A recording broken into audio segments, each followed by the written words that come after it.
हर मुद्दे पर आप कुछ न कुछ बोलते ही हैं और 24 तारीख को झंझारपुर में हमारे देश के प्राइम मिनिस्टर नरेंद्र मोदी जी आ रहे हैं।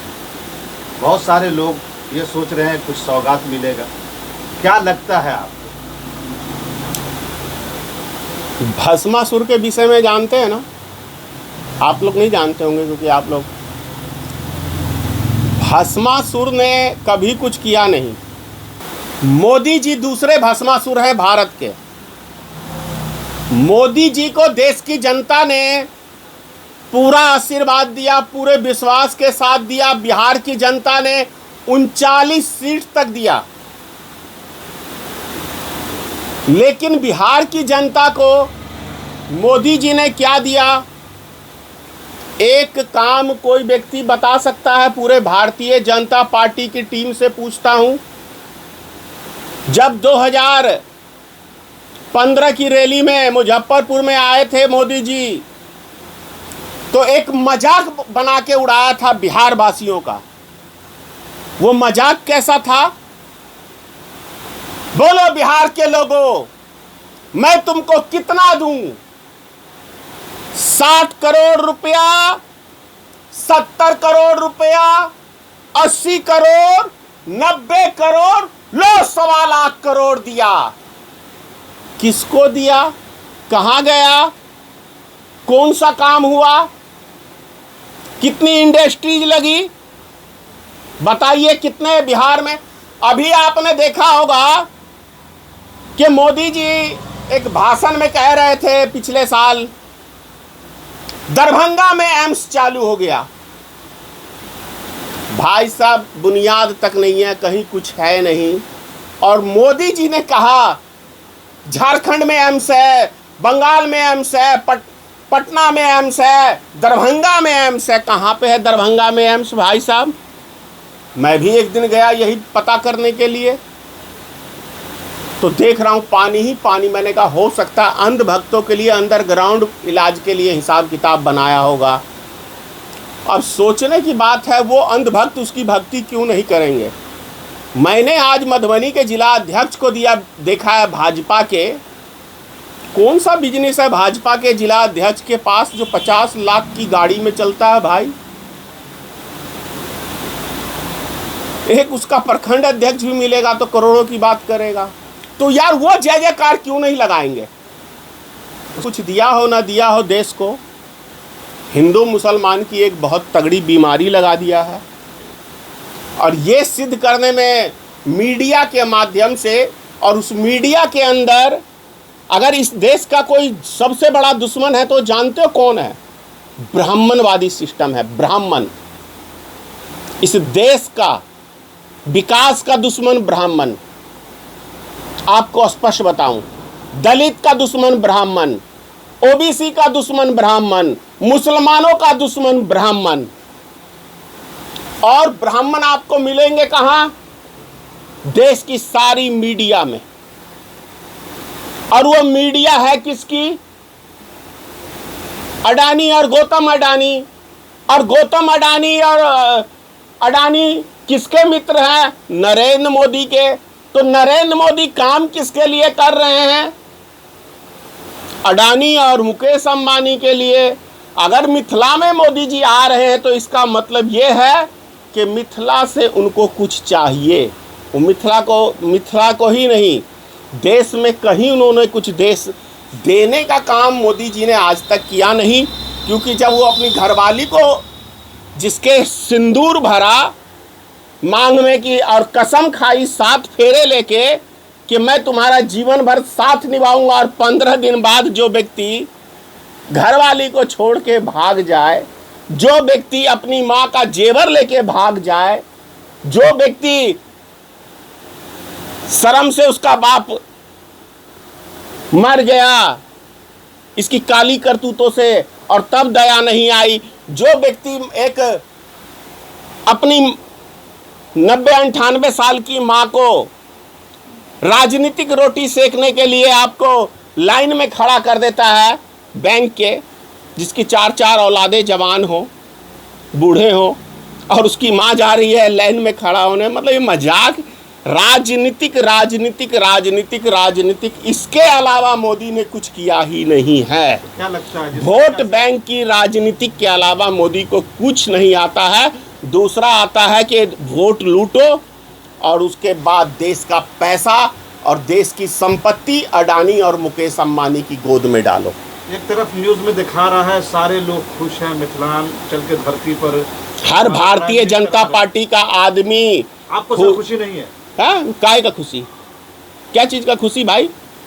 कि देश की जनता को, बिहार की जनता को फिर से मूर्ख बनाने के लिए मोदी आ रहा है, नया जुमला छोड़ने आ रहा है, इसका खुशी मनाऊं मैं तो दांत फाड़ देता हूँ। हा, यही कहना चाहते हो? जनता तो खुश है सर। कौन सी जनता खुश है? लोगों के बीच में जा रहे हैं उनके जैसे मैं, जैसे कि आप उससे पूछते हैं आपके किस पार्टी के कार्यकर्ता हैं? आपने पूछा तो बीजेपी का, मेरे जो भारतीय मित्र पार्टी का सदस्य है वो, मैं कहीं जाऊंगा तो खुश नहीं रहेगा, नाराज रहेगा क्या? सिंपल सी बात है। आप जनता कैसे कह रहे हो? किसी पार्टी के कार्यकर्ता वो जनता कैसे हो सकता है? आम जनता की राय जाके देखिए, गाली के अलावा कुछ नहीं देगा। दौर था 2014 में, 2019 में, 24 में दौर नहीं था। ईवीएम का कमाल था 80 सीटों पे, हेरा फेरी का। तो बिहार तो ऐसे ही खोखला, वो क्या लेने के लिए आएंगे? भैया बिहार में बालू और पानी है ना, वो भी नोच के ले जाएंगे। बिल्कुल। मिथिलांचल बाढ़ प्रभावित इलाका है भाई, गुजरातियों को पानी की आवश्यकता है, तो गुजरात से अब बिहार का पानी सप्लाई होगा। ये लॉलीपॉप देगा कि भाई अब मिथिला की वाहवाही होने वाली है, यहाँ की धरती कब्जा करेगा और अडानी और मुकेश अंबानी को देगा। पानी भी नहीं छोड़ा जाएगा। नहीं छोड़ेगा। मोदी ने छोड़ा क्या चीज़ है? अरे शुक्र करो कि हवा पे मोदी का बस नहीं है, नहीं तो मोदी उसके ऊपर भी टैक्स लगा देगा। बात समझ गए कि कितनी सांसें आपको आज चाहिए, इतना पैसा आपको देना पड़ेगा। तो ऐसा कौन सा वस्तु है जिसके ऊपर मोदी सरकार टैक्स नहीं ले रही? जरा एक आध चीज का नाम बताइए आप। हर चीज पर टैक्स लिए। तो देश का पैसा कहाँ गया? किसके खजाने में गया? किसके खजाने में गया? आखिर 200 लाख करोड़ रुपया मोदी ने वर्ल्ड बैंक से कर्जा क्यों लिया जब इतना टैक्स ले रही है? 9 रुपए डीजल पेट्रोल पे टैक्स लेने वाली कांग्रेस आज के समय में 50% ये टैक्स ले रही है। मतलब अगर 100 रुपए का पेट्रोल है तो 50 रुपए भारत सरकार और राज्य सरकार मिला के ले रही है। वो पैसा कहाँ जा रहा है? किसके खजाने में जा रहा है? विदेश भी कई बार मोदी जी टूर करते रहते हैं, तो अरे भैया विदेश जाते हैं, जहाज भर भर के नोट छोड़ के आते हैं विदेश के बैंकों में। डंका बज रहा है। हाँ, तो इसी का डंका बजेगा ना, क्यों नहीं बजेगा? अगर सारी देश की सिस्टम मेरे कब्जे में रहेगा तो मेरा भी डंका बजेगा ना। और जिसके कब्जे में ईडी, सीबीआई, कोर्ट, क्या कहते हैं ये देश की मीडिया, सारे मतलब सिस्टम मेरे कब्जे में, निर्वाचन आयोग मेरे कब्जे में रहेगा, मेरी जय जयकार करेगा, तो यार फिर मेरा डंका नहीं बजेगा तो किसका बजेगा? तो क्या लगता है सर, कैसे बदलेगा देश की हालात? कैसे बदलेगा? हालात आपको बिगड़ने जा रहे हैं और सुधरने वाले नहीं हैं। उम्मीद नहीं करते। नहीं, मोदी है जब तक तब तक हालात नहीं सुधर सकते, क्योंकि इनको दंगे पे विश्वास है, इनको आतंकवादी पे विश्वास है, इनको हिंदू मुसलमान में राइट कराने पे विश्वास है, इनको विकास और इन सब मुद्दों पे विश्वास नहीं। देख रहे हैं जब से मोदी जी, देखिए 2014 का चुनाव लड़ा गया विकास के मुद्दे पे, आतंकवादी के मुद्दे पे। आतंकवादी तो पहला नंबर में मानता ही नहीं, क्योंकि आरएसएस और विश्व हिंदू परिषद ये इनके द्वारा कराए जाते हैं हमले। मस्जिद पे या मंदिर पे जितने भी होते हैं इनकी देन है, यह स्पष्ट है। क्योंकि आप देश में जब भी आप, मैं एक चीज़ आप आम पब्लिक से कहना चाह रहा हूँ, जिसको मेरी बातें से आपको बुरा लग जाएगा, मतलब काफ़ी उनके अंधभक्तों को, तो उनसे मैं कहूँगा सर्च कर लेना गूगल के ऊपर कि किस राज्य के अंदर कब चुनाव था और कब बम विस्फोट हुआ, आतंकी हमला हुआ, तो मिलेगा 6 महीने के दरमियान में। 6 महीना आ जाता है चुनावी मौसम, तो माहौल पैदा किया जाता है। आप देखिएगा 6 महीना पहले या 1 साल पहले आपको किसी मंदिर में गौ मांस फेंक देगा कि भाई मुसलमान फेंक के गए, लगे अब तोड़फोड़ और राइट करने। अब तो आप देख रहे हो कि बीजेपी के कार्यकर्ता, बजरंग दल के कार्यकर्ता, विश्व हिंदू परिषद के कार्यकर्ता, युवा वाहिनी, ये सब मिलके आपको जबरन मस्जिद के ऊपर जाके हल्ला करना, तोड़ फोड़ करना, ये सब चीज़ें तो डायरेक्टली करने लगे हैं। तो कौन सा प्रमाण चाहिए कि दंगा कौन कराता है देश के अंदर? कौन से प्रमाण की ज़रूरत है कि भाजपा का हाथ है या नहीं है? लोग रोजी रोटी कमाते हैं, उसको भी बंद कराया जा रहा है। तो भैया उनको रोजी रोटी से, उनकी रोजी रोटी चल रही है ना उसी से।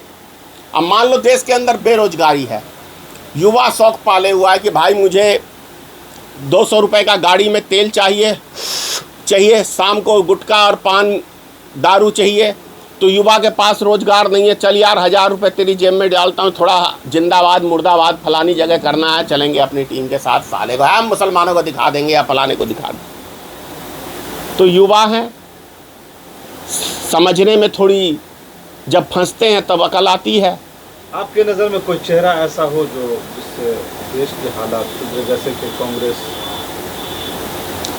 देखिए, लाल बहादुर शास्त्री चले गए तो क्या देश नहीं चल रहा? इंदिरा गांधी चली गई तो देश नहीं चल रहा?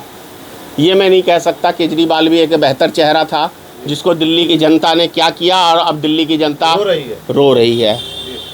राहुल गांधी भी एक बेहतर नेता है, अखिलेश यादव भी एक बेहतर, मैं देखता हूँ उसके अंदर छवि है बेहतर नेतृत्व करने की।